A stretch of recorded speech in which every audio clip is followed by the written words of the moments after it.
Hi, I'm David Goforth with Cooperative Extension Successful Gardner. Today I'm out here at Piedmont Farmers Market and talking with one of our farmers market vendors here, Ronnie Alwyn. Ronnie, how you doing today? Fine, David. You? Weather's a little bit cool to me, but Yeah, it's a little nippy.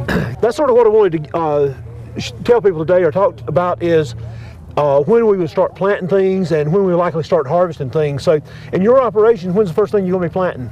First thing I plant is beets. That's the main thing I plant. I usually plant about 10 rows of beets. Usually plant them late February. And when the ground starts getting warmer, start planting other things. I plant cabbage at that time, broccoli.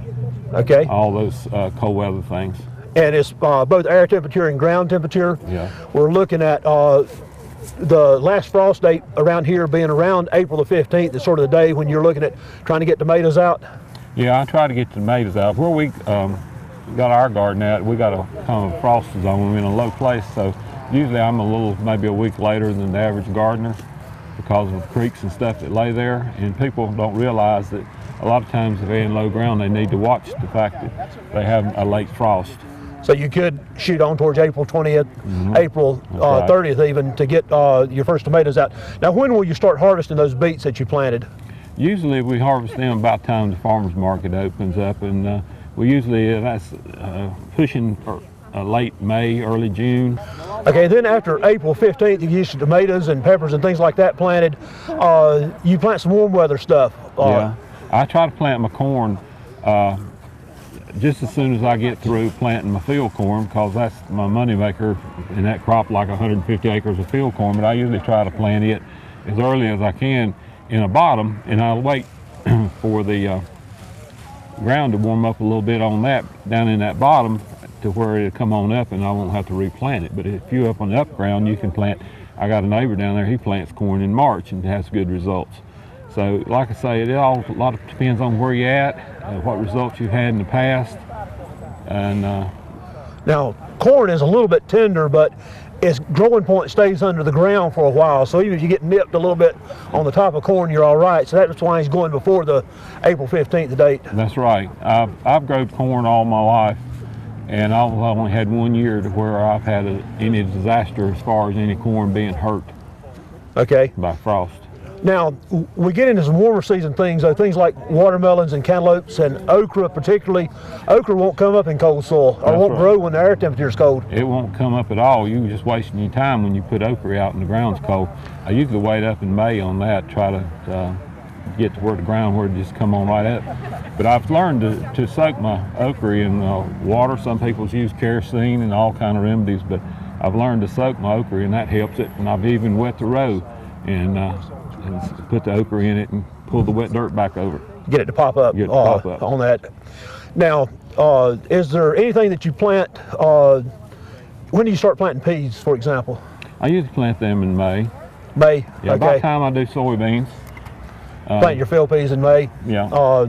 As you go later, when do you quit planting things? When's the last corn that you plant? Usually the last corn I plant is late June, because, I mean, these people plant corn on up in July and have it come off in the fall.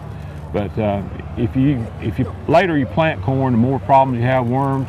They got BT corn out now that's a roast near, and that's what people up in the mountains and stuff. I deal with people that buy corn up in the mountains, and they've gone to a BT corn where they're not involved with the worms eating it up. But around here, if you plant late corn, the worms will really eat it up. Are there some other things that you wouldn't want to plant late, or maybe a home gardener wouldn't want to plant late because of insect pressure or something like that? Well, anything's going to have more insect pressure that you plant late. It's just a matter, it's going to take more of your time, more spraying and stuff.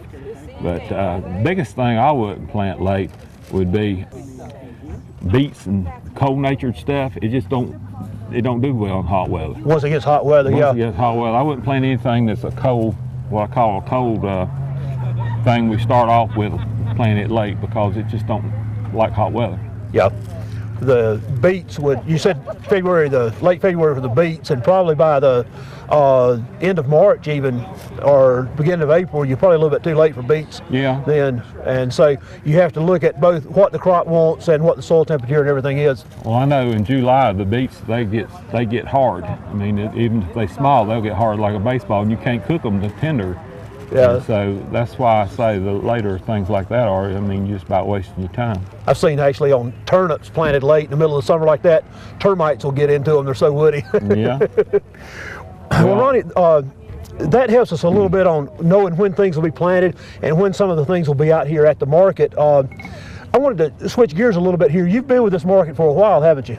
Well, me and Mom, she'll be 91 in July, and she started out at the Boys Club back in '76, and I started a year later after her. So I give her credit for me being involved in Piedmont Farmers Market now. And like I say, we've been out around here a long time. I was on the original charter of Cabarrus County Farmers Market back then. You're the only surviving person that's still selling out here who was on that original charter. I think. Right. How long did y'all stay at the Boys Club? I think it was about 3 or 4 years, and then we went out there in front of the extension buildings out there at the fairground. You know, the old buildings, right. The health department, that area in those woods there. We was there about 3 years, and then we started over here. The first couple of years we were over here, we had tents. And we sold out of tents, and the wind would get in those tents, and it was a constant battle keeping the tents put together. But I got pictures of my mom standing in front of a tent out here when we were selling over here with tents before the buildings were ever built. Well, it's certainly come a long ways, and this is the second year we're actually going to be open full time. It's been quite a history, Ronnie. Yes, it has. It's been a good history, and like I say, people just need to realize we're out here and come